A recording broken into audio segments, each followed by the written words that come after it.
From the labs to your ears, you listen to WonderLabs.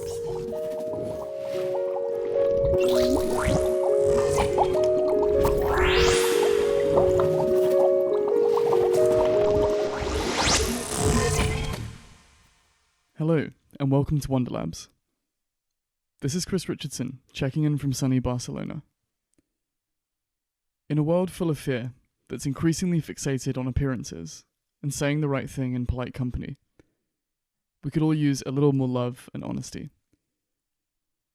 When we allow dishonesty to creep into our public discourse and conversations, that dishonesty inevitably infiltrates our own bodies and minds. We ultimately cheapen not just ourselves, but our entire collective project. The truth is rarely pretty, but it does allow us to make better sense of the world, which is what the show is all about. Unfiltered access to good ideas that can change how we think and act for the better. The world is full of fear and keeping up appearances, and those two things are intertwined. We usually fail to be ourselves and, say, simply become the mouthpiece for our social circle's preferred media outlet, out of fear of facing the cold shoulder. But when we parrot somebody else's idea of what is true, without challenging their assumptions or expressing our own ideas, everybody loses. The remedy, as I see it, is to replace optics with honesty and fear with love. Honesty and love, two other things that are intertwined, and two things that today's guest has in abundance. Today, I'm pleased to introduce my best friend, lover, and fellow traveller, Liliane Laborde-Edozien. Liliane is a US-born, French-Italian-Nigerian-Brazilian visual storyteller, a filmmaker and photographer who honestly captures her contributors and approaches her projects from a pure place of love. Her body of work touches on themes of resilience, love, and collective memory, and includes documentaries shot on location in Africa and Latin America. Her films have picked up awards in the US and have been screened in major cities on 4 continents. In this episode, we talk about her first 3 documentaries: Defining Love Beyond Language, Escaping Poverty and Gang Violence Through Sports, and Collective Memory Within Brazil's African Diaspora. We also discuss the censorship of artistic expression, how to reconcile the creative energies of science and art, and Alan Watts's beloved story of the Chinese farmer, a meditation on ambiguous events and how they weave into the grand tapestry of our lives. It's an illuminating introduction to someone who I've spent more time talking with than anyone else on the planet. I say introduction because this was just dipping our toes into a few little films.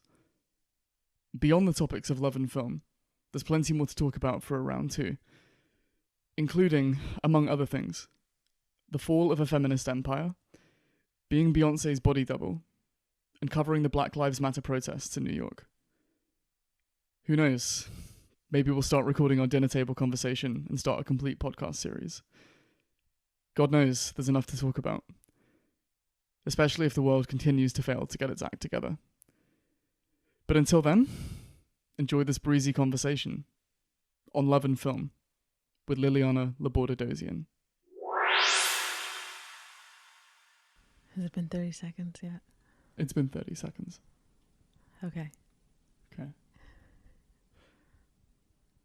I did have some questions I wanted to ask, but before that, I can't help but notice the bandage on your finger.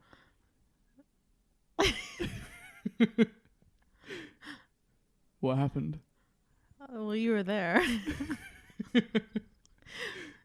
I was trying to make an acai bowl, like at first thing in the morning, and I chopped up my finger. You were trying to fetch a piece of frozen acai from a spinning blade. Well, no, it was a standing blender, and I stopped blending because it was getting stuck because the acai was frozen, and I saw that it was in there, and I put my finger. I hadn't meditated. I didn't have enough coffee, I don't think. So that's why we meditated before kicking off the recording for this podcast. Okay. Yeah, so I stuck my finger in and at the same time pushed the button. And nice. well, fortunately, the finger's fine. Fortunately, it's not your good hand, and fortunately, you're not a writer whose craft relies on dexterity. I mean, I use a camera. I need my hands. It's true. Well, may you have a swift recovery. Thanks. I got 5 stitches later. It's looking good. Thanks. Do you know the story of the Chinese farmer? Yeah, I do. Would you like to help me tell it? You want me to tell it? Well, I mean, I could tell it, and then you could jump in with the punchlines, maybe. Okay. So once upon a time, there was a Chinese farmer who had a horse that ran away. And all the villagers came to visit the farmer that night, and they said, "That's too bad." And the farmer said, "Maybe." A few days later, the horse that the farmer had lost returns from the wild and brings with him some other horses from the wild that are then tamed by the farmer, so that the number of horses the farmer has is actually multiplied. And the villagers come over later that day and they say, "Oh, that's excellent." And the farmer says, "Maybe." A few days later, the farmer's son is out tending to one of the once wild, now tamed horses. Turns out the horse is actually still a little bit wild. And the horse kicks the farmer's son, breaking his leg. And all the villagers come over that evening and they say, "Oh, that's too bad." And the farmer says, "Maybe." And then a few weeks pass and the Chinese government are coming around village to village to collect young men to conscript them into the army to take part in some war. Anyone over the age of 16 must go and join the fight, except the farmer's son has broken his leg, so he would be completely useless on the front lines, so he's not conscripted into the military. The villagers, pacifists that they are, come around to see the farmer that evening, and they say, "Oh, that's terrific." And the farmer says, "Maybe." So this morning you put your finger into a blender and got a few stitches and a bit of a minor setback. How do you foreshadow this event weaving into the grand tapestry of your life? If the Chinese farmer is anything to go by, you don't know. So, I know, maybe I'll avoid a draft. Nice. Okay, so one of my earliest memories of you and your arts surrounds an exhibition that you were curating at a gallery at a prestigious college in London. You'd pulled together some young artists, you'd found a great space and you'd curated it beautifully. But some of the pieces that were included in that exhibition caused controversy. Can you talk about what happened? So I was the editor-in-chief of a magazine called Phoenix. It was an arts magazine originally founded by H.G. Wells. And part of this position entailed curating a spring show of local artists. And I tried getting a really wide selection of young women. And my work and the work of another artist was censored. And it was because it was sort of like a public show and they thought the content of the work was inappropriate. I think those were the exact words. So one was a picture of a woman's breast. I know, very shocking. Yeah. And another one, Mariana, her name was, she was from Colombia.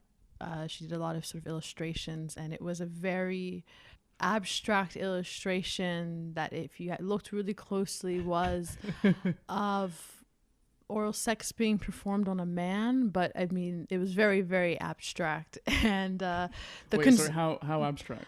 As in, you had to look really closely and know what oral sex looks like. And they were concerned about children seeing it. But I'm not sure how children would have reached this top floor of a building on a university campus it was very convoluted, and it came from up top. It was like some guy who sort of saw the pieces and like didn't like it. Right. Yeah. So we were told that we had to take them down, and instead, for the opening, we kept them up, and myself and Mariana, we actually censored our own work. So we covered our work, so the inappropriate parts of the work, in a sign that explained very plainly that the college deemed these things inappropriate, and I mean, the optics weren't very good, right? You had a group of female artists, all young, mostly from various ethnic backgrounds. It was a pretty diverse group, and you had this really old dude at the top who was like, "This is sexual. We've gotta cover this up." So that's actually interesting, because one of the things we go back and forth on with the optics of some of the situations we see in the outside world is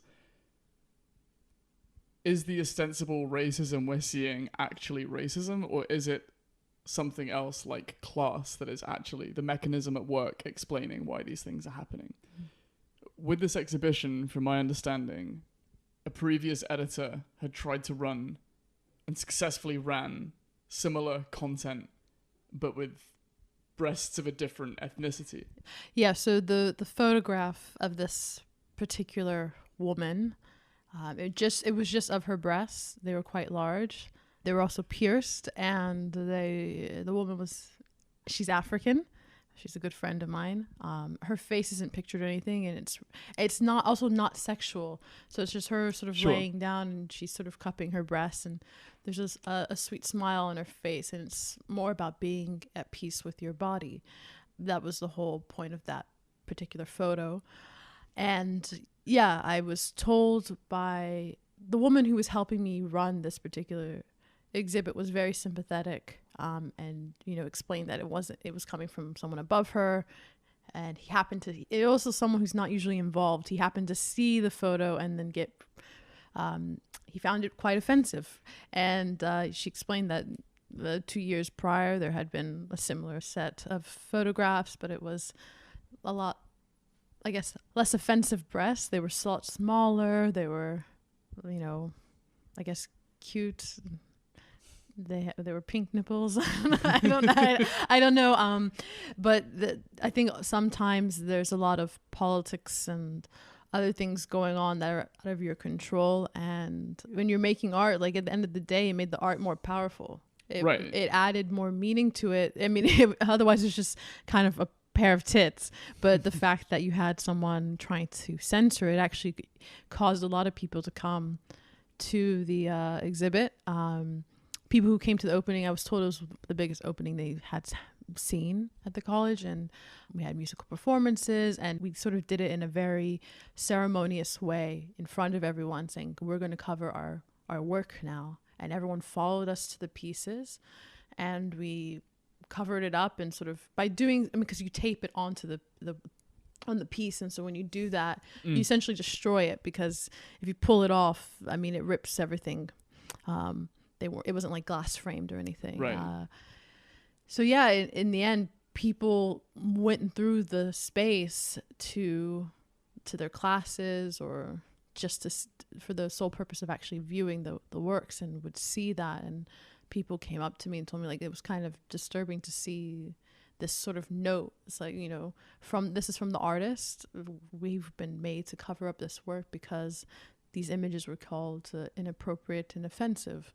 And these works happen to be female bodies.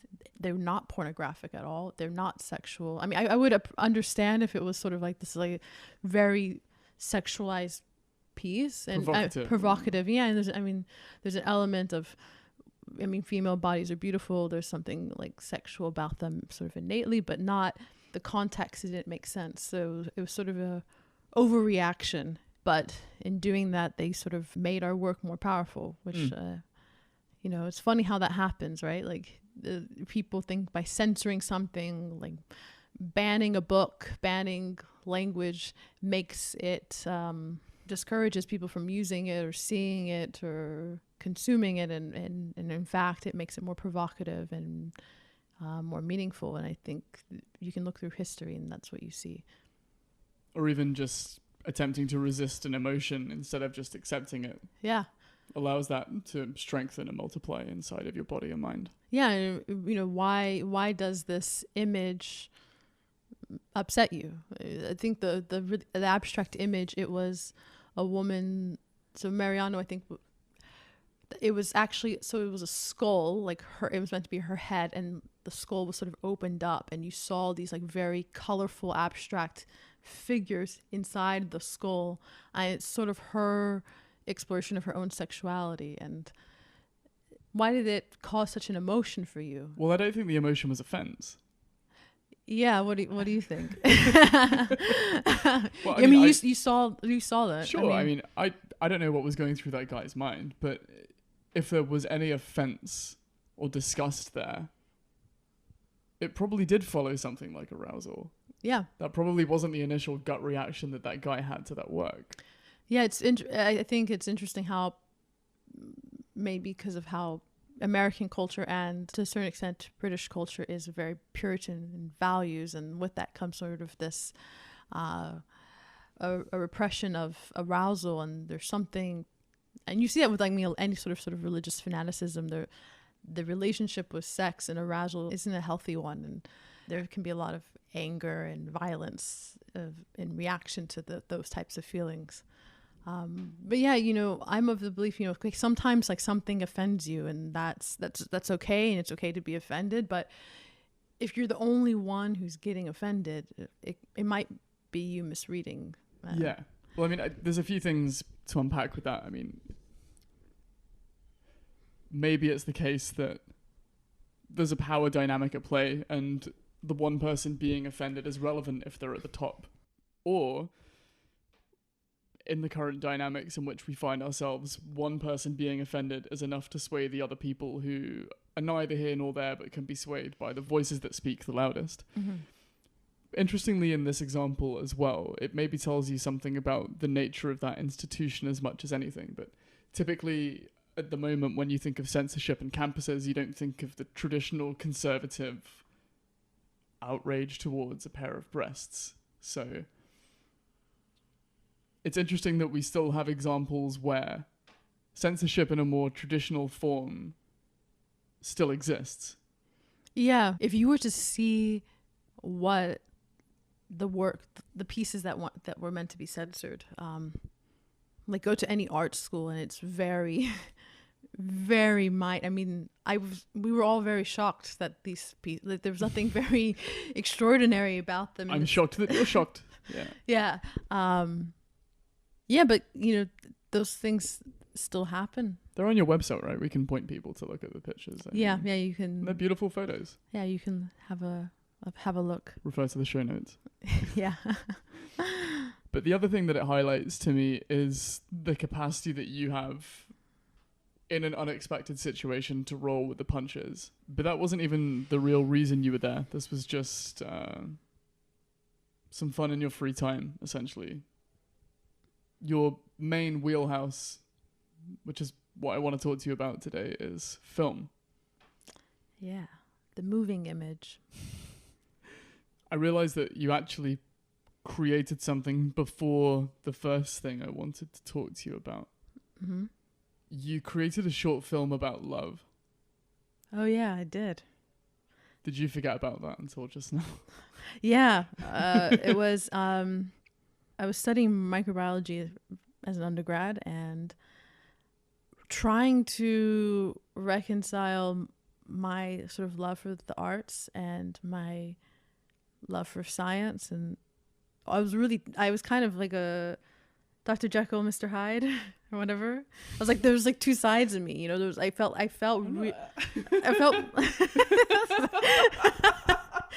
that a bad analogy? It's an analogy. I mean, I just felt really schizophrenic. I was split. Yeah. And it was really difficult to have those two different personalities. Like I had, you know, a whole circle of friends that were all my peers in the lab, and And then I had a whole separate group of people I hung out with who were in the arts, who were in film. And I was really torn because I felt like the two sides of me weren't coming together. But at this time, I was taking a lot of film courses. One was a French film class. And the final project, you sort of did an analysis. It was specifically on the films of Alain Resnais, the grandfather of French New Wave cinema. And everyone sort of wrote analysis, and I said, I'm going to make a film.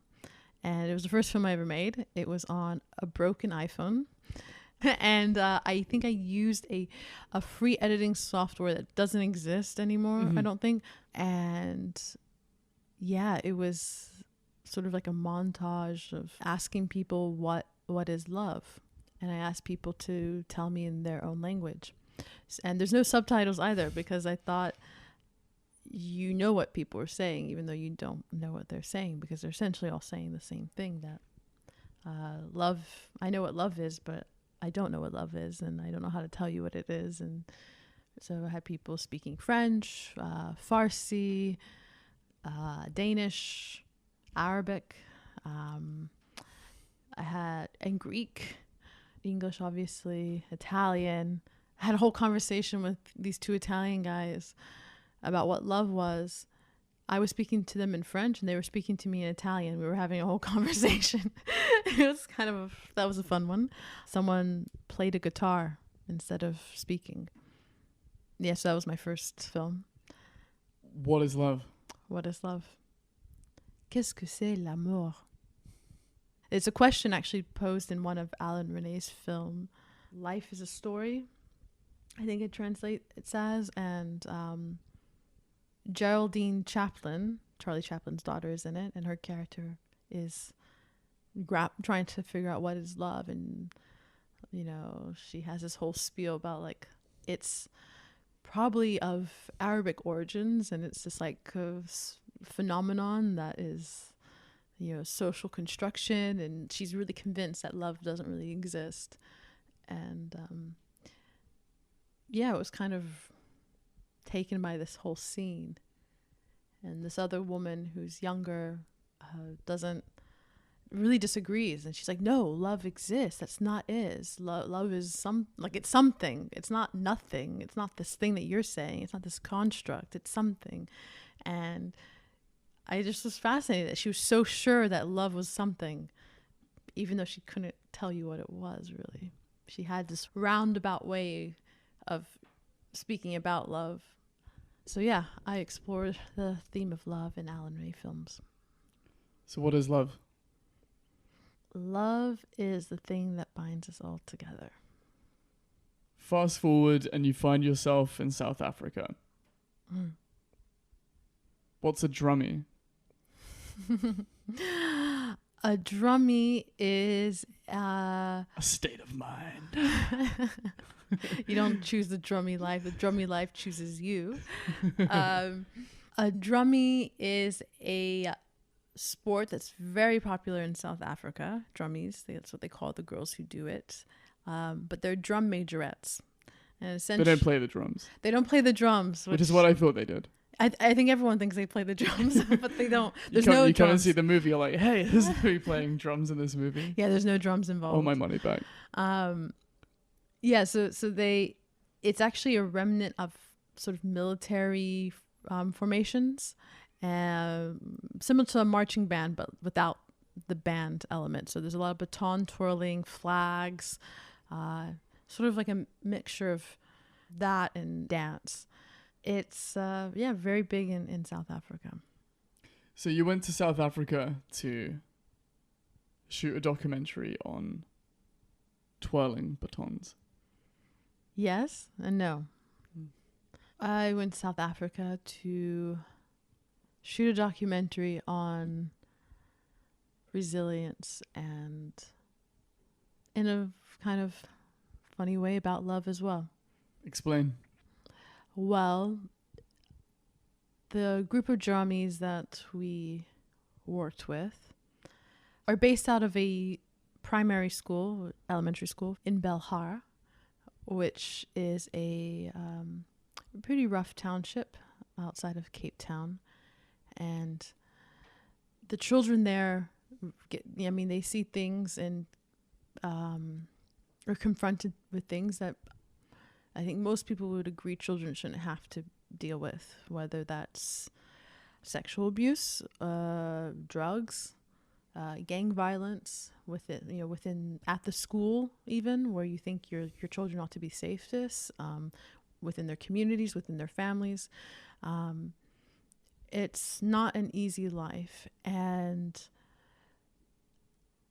the sort of one thing that I think keeps a lot of those kids going is the love of some of those people in that community. So in this particular example, the teachers of Dr. Van der Ross Primary School, the parents who sewed these girls' costumes by hand, while other schools, because there's like a national competition, other schools who are a lot wealthier, in better areas, they buy these really fancy outfits. And to see these mamas just sewing and fitting them onto the little girls, and it's a project. It's a collective community project, and it's a lot of sacrifice because it's what motivates these girls, and it's what keeps them off the streets, and it gives them a fighting chance in an otherwise really bleak situation. And yeah, so when you talk about love being the thing that binds people together in Belgaar at Dr. Van der Ross, that is definitely true. If that's not like sort of a perfect case in point, I don't know what is. So you filmed them for how long? 6 weeks. It's not just as simple as pointing a camera in someone's face for 5 minutes and getting them to define what love is. You're actually embedding yourself within a community that you have no previous connection with, really, and are trying to get to the heart of people and what makes them tick, and try and have some thoughtful, deep, and intense conversations. How was that? There were definitely some hard moments, some challenging moments, where you kind of have to keep sort of a healthy distance as well. When someone's telling their story about how gang violence, they call it gangsterism. I like that word. How gangsterism affects their lives personally. And you hear these stories, and I'm holding a camera and I'm conducting the interview, and I can't be sobbing with them, it's not helpful for that person, someone's trying to unload on you, and if you can't show strength and compassion in that strength and sympathy and all these things, I think it can be really difficult. Like I don't know how I would feel if I was telling someone and they were sobbing as well. But I don't know how I do it, but I think I seem to manage to be really connected to people when they tell me their stories, while kind of having an element of stoicism. People can feel and sense that I'm invested in them, and I care, and I want to hear, and I want to listen. I think people can tell when you're just trying to get a story, like from more sort of selfish reason or intention. It's interesting. It's almost a separate art form entirely that augments the capacity to handle a camera and get good shots and spend hours editing it into a decent looking sequence. There's this entirely separate set of skills that is presumably in no way correlated to making a film, but completely determines the quality of the film that you're able to create. Oh yeah, absolutely. Just because it glitters doesn't make it gold. And I think it's really easy to get wrapped up in the kit, the gadgets, how shiny something looks because it's shot on a really nice camera, but it can also be lifeless. I mean, I've seen people who have all that stuff and hide behind it. And that's probably some of the best advice I ever gotten from other filmmakers is don't waste your money on kit. It's something that you hide behind. If you have a good story and if you have a good film, it will show through. And I found that to be true. I know I told you about this, but growing up, I was really into skateboarding. And down at the skate park, it was almost this self-policing, self-regulating mechanism where if a kid turns up with a really expensive skateboard and doesn't know how to use it, the kids almost encourage that kid to just chill out and go for a cheaper setup until they actually know what they're doing and how to handle the more expensive toys. It sounds like something might be similarly helpful in film. Yeah. At least when it comes to documentaries, I think, and especially when you're entering a community that you're not a part of, and you're trying to build trust, and it's kind of off-putting to enter it with some giant sticking a drone in someone's face while they're trying to spin a baton. Yeah, or just like it's a massive camera. And actually, you know, we were using the Sony mirrorless cameras, and those were really discreet and they weren't intimidating for the girls. And we got to show the girls how to use, and we were all, you know, the girls were interested and they're like, how do you do this? And we call them our little crew. They're like, oh, Miss, you know, Miss Liliane, can I carry your camera bag? Can I carry the dead cat? Like they got so excited about being close to these things and being able to touch it and play with it and show them things. And it's way less intimidating for a little kid to say like, oh wow, okay, this is not that much bigger than me. I can see myself holding this, and we're not that much older than these girls either. So there's a element of feeling connected that way. And I think it really helped that we had unassuming pieces of equipment. There's a similar tenet in journalism too, and I'm probably going to butcher the quote, which I think is usually attributed to Mark Twain, like everything else, but it's don't use a $5 word when a 50-cent word will do just fine. That is Mark Twain, yeah. Yeah, that's Mark Twain. It's true. Yeah, it's true. What did you learn through making the film?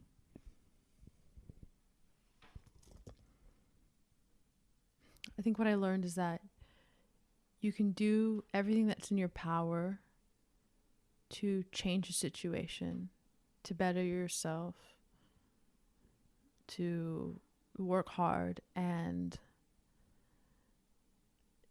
you can still find that life, God, fate can still look unfavorably upon you, and that fucking sucks.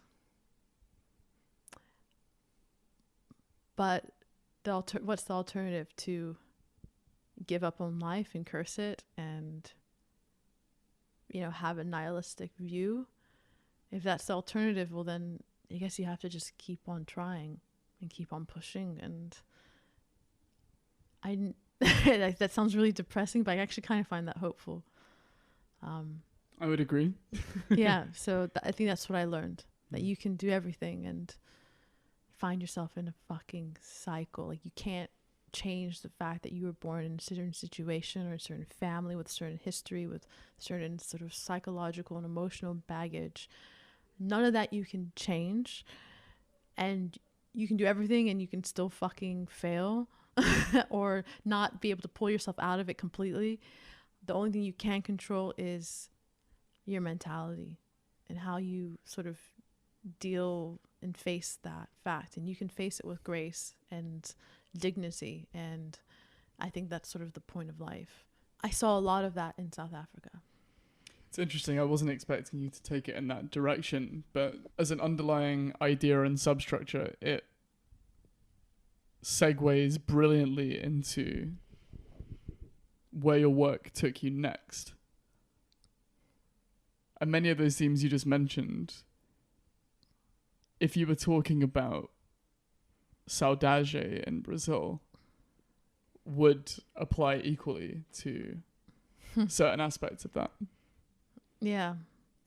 Well, I have a theory. I think Is this your theory?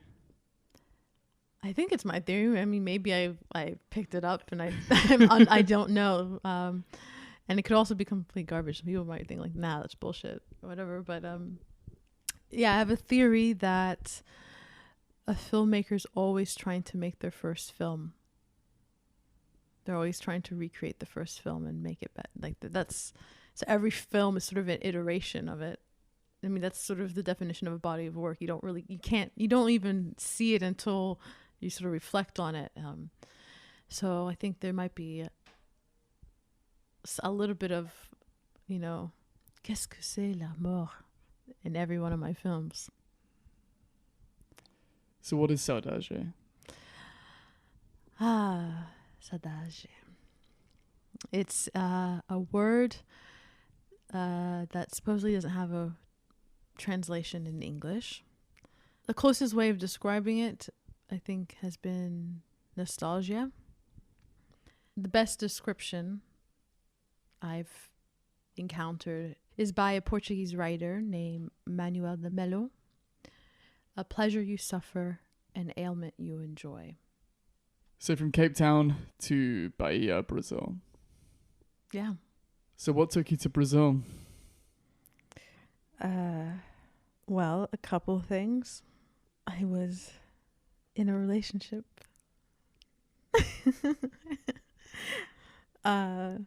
Should we reveal that we're married? I think it's probably already going to be in the intro. Okay.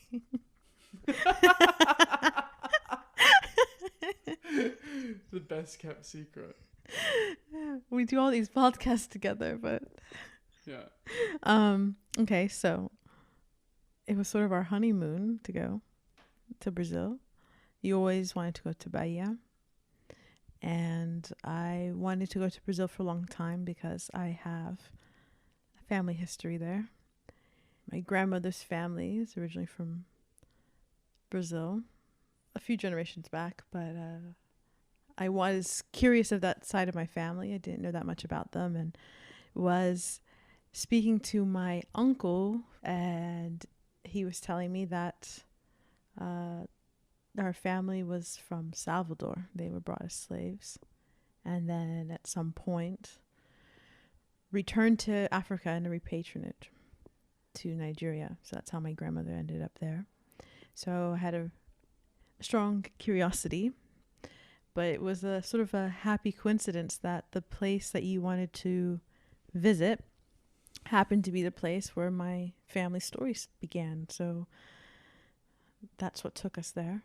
And I thought I would make a film about this sentiment because saudade was originally coined to describe the feeling of Portuguese sailors and fishermen who were going off to sea for long periods of time and had a longing for home. And it became a very, very Brazilian word. Maybe even used more frequently than love in Brazilian music. But Yeah. I could be wrong on that. I think it's the most used word in Brazilian art. And, Right. So I think that might encompass poetry, literature, music. But yeah, it's a very Brazilian sentiment. I mean, I think it perfectly describes the temperament of Brazilians. But I thought it was kind of an interesting thing because you have a whole group of people forcibly taken from their country or their land and brought to this new world.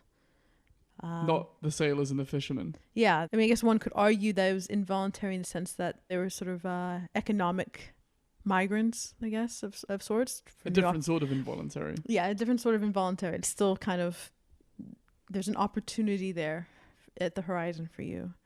And so I was really interested in how this sentiment manifested in the Afro-Brazilian community, because there is a sense of longing for this homeland, and many of the people and how that manifests in Afro-Brazilian culture. I mean, you have people who Candomblé, sort of a mixture of Yoruba, Angolan, and Christian traditions.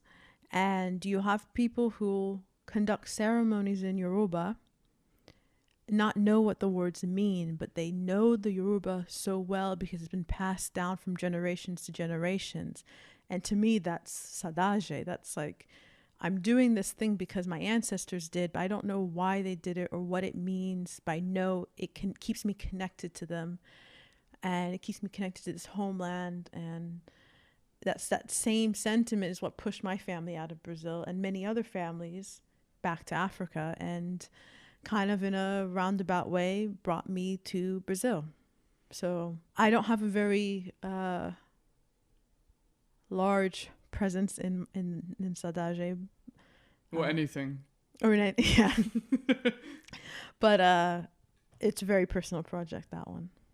That's an interesting side point, though, is that it's possible to have a very big presence in something without having a very big presence in something. Yes. Yeah, I think just pouring more Vichy, I see. Chris goes through about half a dozen Vichy every 3 days. It's a sparkling water. Vichy Catalan. Quenches the thirst. Hits the spot. Let me have a sip as well. Okay. So it's interesting in the film that a couple of people who don't know each other have reached the same conclusion about what this word means for Afro-Brazilians. Mm. Did you have a sense before you went that that was how it was going to wind up? Or were you led by where the story took you? It's hard not to enter a film with some preconceived ideas, but the point of making a film is you're trying to answer a question, and so you might have an idea, some speculations, but I entered it fairly open, and yeah, I was also pretty surprised. The sentiment is it's a suffering that one enjoys, and that's why there's a torn feeling about this. There's an attachment to the feeling, but it's also like it causes pain, and I think you see that in the film, how people describe it. I think everyone thinks it's a beautiful word, and it's a beautiful sentiment, it's a beautiful feeling, and out of this suffering comes a lot of beauty, a lot of beautiful music, a lot of beautiful art, a lot of beautiful traditions, but it's also kind of sad, and I think everyone feels that way about it, but how they then react to it is different. So you have Lindeche, who just is like, I reject this. It's depressing. It holds me back. I want to look towards the future. I don't want to stare out the past. And I can appreciate the past and appreciate what comes with it, but my eyes are towards the horizon. And then you have other people who are like, I think we really need to focus on the past because this is how we learn. And so it's just sort of, there's an agreement on what the sentiment is for Afro-Brazilians, but then for them personally, I think kind of it changes from person to person. It's interesting. It's almost like the Alain René scene you described at the beginning. Yeah. Yeah. And there's a feeling that Afro-Brazilians have this sentiment for something that they don't really know. Right. Like the Portuguese sailors, there's a longing for this world or this homeland that they're familiar with, and voluntarily leaving it behind. Yeah. And then for Afro-Brazilians, it's something that they've just heard about. Because you've never even visited the continent that yeah. you're supposed to be experiencing yeah. nostalgia for. Yeah. That being said, I actually think the way Afro-Brazilians feel about Sadage is quite universal about how a lot of people feel about the past memories. I had a friend tell me it reminded them of the feeling that a lot of Jews feel for Israel, this homeland that you got taken away from or pushed out of, and there's a longing for it. I've spoken to other people who don't have any social cultural history of that sort that unites them with a big group of people in that same feeling, and have told me that they really relate to it. I have, a friend from Zimbabwe who was like, I left somewhat willingly, and I still have that sentiment. And one thing that's really interesting about the sentiment, you had a lot of Brazilians leave Brazil for Africa, and they got there and they weren't African. And so there was a problem with assimilation there too, because you were gone so long that you no longer fit in the place that you thought you came from. Right. And I think a lot of people can relate to that. I know, like, my mother, who is French, like, in the States, feels like an alien. Then she goes back to France and she's like, what's happened to my home? It's not how I remembered. And I've also changed so much since I first left that I'm no longer like French. So now you feel an alien everywhere you go. And I think that feeling is pretty universal. And I don't think it necessarily involves traveling across the world to have that feeling. No, I would agree. And even if someone has never experienced diaspora, they might meet up with an old friend that they haven't seen in years and find that things are not the way that they were 10 years ago. And that closeness, that connection, that bond, while there's maybe an appreciation that you both lived through a certain moment in time, it's not the same, can never be the same, will never be the same. Yeah, it's saudade. I think everyone, even though there's not a word that translates to English, it's part of the human experience, and that's why it's universal. And that's why I loved the idea so much, this word so much, because yes, there's a personal connection for me, like in terms of like the history of this word and the history of Brazil and Afro-Brazilians, but there's also something about it that just resonates with humanness, If I may, if you take your first film on love, your second film on resilience, and your third film on nostalgia, what is brilliant across that body of work is that you're able to take the specific and transmute it into something universal that allows someone from Zimbabwe or part of the Jewish diaspora or someone who's, never left their small town, all to connect with it and for it to resonate and connect with them in some way. To what extent is that people filling in the gaps versus something intentional on your part? Well, in all our differences, I look at humanity and see that we're kind of all the same, and it's pretty obvious to me. And so when I make a film, I try to show that our differences are beautiful, the diversity of our experiences are beautiful, and yes, we all suffer differently, but we also suffer the same. And I think that's a really powerful thing. Because, what connects us all is love. If that's not a beautiful place to wrap up, I don't know what is. You want to wrap up there? You have nothing else to ask me? I've got a bunch of other things to ask you. Mostly, what's coming next? Jeez, well, I'm unable not to work on something, so I'm working on a few different projects, but they're a long ways away, I think, from being out. But a couple of scripts, so to try my hand at fiction, see if I can better capture my first film with scripted content, and also a doc that I think we're working on together. Yeah, I always have like a giant list of film ideas. I'm always adding to it. I'm always writing things down. I see scenes and shots and dialogue everywhere. So I have a little book and it's pretty full.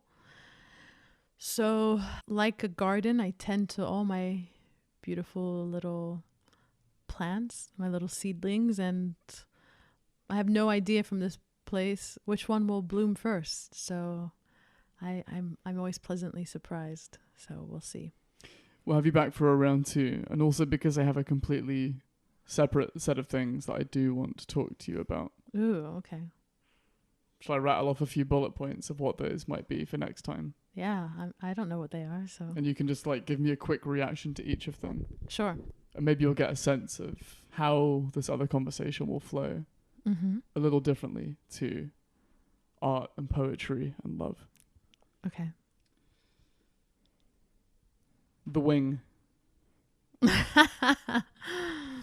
Being Beyonce's body double. I never met Beyonce, just FYI. Everyone gets really excited. But I did get to meet Reed Morano, and she gave me a ride home, and that's like my fangirl moment. But no one gives it, like when I talk about it, everyone's like, Beyonce, Beyonce. And I'm like, Reed Morano, like, huh? Black Lives Matter. Ooh. Controversial. So we've got a rich set of material for a round 2. Plus whatever injuries you sustain in the meantime. So before I let you go to crack on with your art, we have a rapid fire round. Yeah, I know. No peeking. Well, aren't they the same as always? Then you should know what they all are. Yeah, but I still came unprepared. Okay. Which emerging field or technology are you most excited about? Psychedelics. And the comeback of indigenous medicine, specifically from Latin America and Africa, because I think Oriental medicine has been trendy for a while in the West. Is there a tool you use in your work that you're particularly fond of using? Okay, so I have a cheesy one and a practical one. Okay. The practical one, well, it's actually not practical, but it's a more tangible one, I guess, is my Mamiya C330. It's a medium format camera that I really love, and it is pretty impractical, actually, because it's a pain to lug around. But is it the one where you look down and you have to move it in the opposite direction? Yeah, I love that camera. I love that camera a lot. Wait, so can you explain how it works? So yeah. It looks like a periscope. It has it has twin lenses. So there's one lens that you use to focus and frame, and the second lens is the one that actually lets in the light and takes a picture. So it's an old camera. And if the object that you're trying to take a picture of is to the left of you, you don't move the camera to the left, you move it to the right. Yeah, you can get a top that like reverses it so it's not mirrored when you look at it, but yeah, it's a pretty tough camera. It's robust. So that's like sort of the tangible one, and I think the more hippy dippy one would be my heart.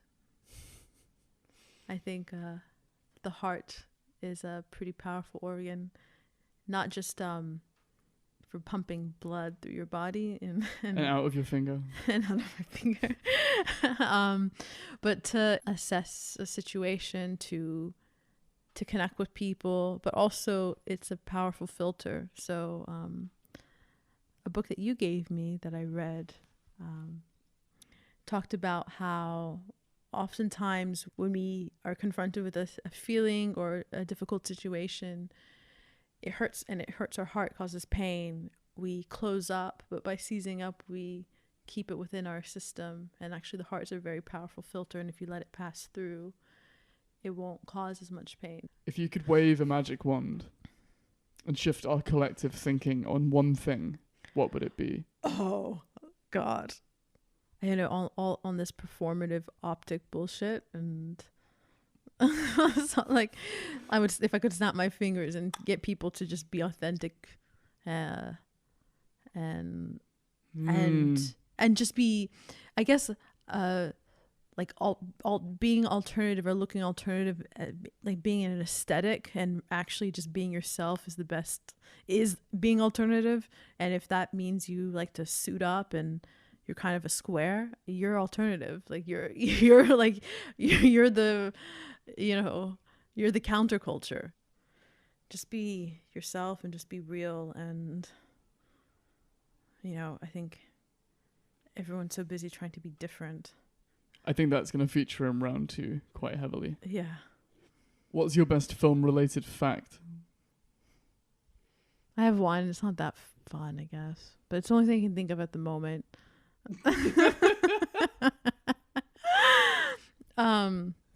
George A. Romero in Night of the Living Dead shot in black and white because he couldn't afford the colored film development, and it also allowed him to hide a lot of cheesy tricks like using Hershey syrup for blood.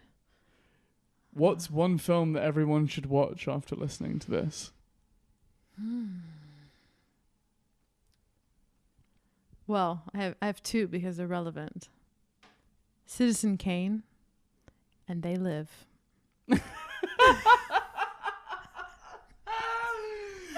That wasn't the question. The question was one film. Well, they go hand in hand. One talks Do about... they? Yeah, because one... I feel like they're shot 40 years apart and cover completely different themes. No, but they're relevant. They're both relevant today. One's about lizard people, fair another one's about the media. So Citizen Kane is a hit film about lizard people. No.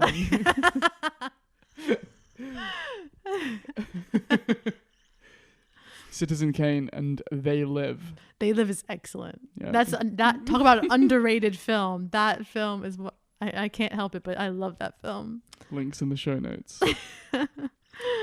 Liliane Laborde-Edozien, thank you so much. Thank you.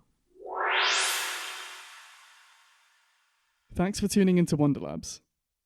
If you enjoyed this episode, please take a moment to subscribe, leave a review, and share it with others who you think might enjoy it. You can also email us at wonderlabspod@gmail.com. This is your host, Chris Richardson. Our brand was designed by Lloyd Preston Allen, and our jingle was produced by T. Fitzgerald at For The Record. You can find more music from For The Record at soundcloud.com/WEAREFTR. Special thanks go out to Liliane Laborde-Edozien. We'll see you next time. I can do it in Jersey too. Yeah. From the labs to your ears, you listen to WonderLabs. I can also do it normal. From the No, it's okay. That'll do.